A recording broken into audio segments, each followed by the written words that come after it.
Senhor presidente, senhoras vereadoras, senhores vereadores, nós temos aqui um consenso, eu acredito.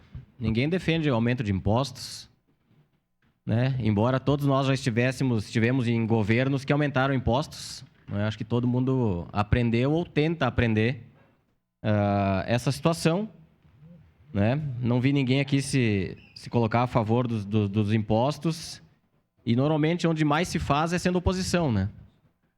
Onde a gente mais faz é quando a gente é oposição.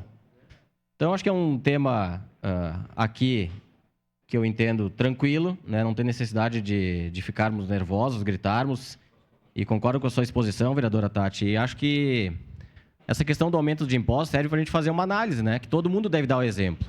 O governo federal, o governo estadual, a Assembleia, os governos municipais, aqui já foi dado, né, um exemplo de redução de impostos, as câmaras devem dar exemplo também, né? Serve para uma cadeia inteira, né? Serve para uma sequência, né? Não adianta pregarmos algo aqui e queremos fazer algo diferente. Então, acho que é um consenso entre nós que aumento de impostos ele é pesado, né? Quem vive, quem está no comando tem a sua visão, a sua realidade, e nós temos que tentar sugerir e levar alternativas para que esses aumentos não aconteçam. Então, acho que é muito tranquilo o tema aqui dentro da casa hoje, né? Todo mundo, acho que vai ser unânime a votação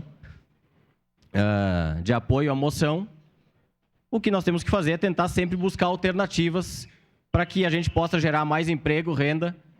E eu sempre defendo que a gente consegue gerar mais emprego, renda através do turismo, do esporte e da cultura, que são áreas que faltam investimento dos governos. Então, senhor presidente, no momento oportuno, votarei favorável à moção.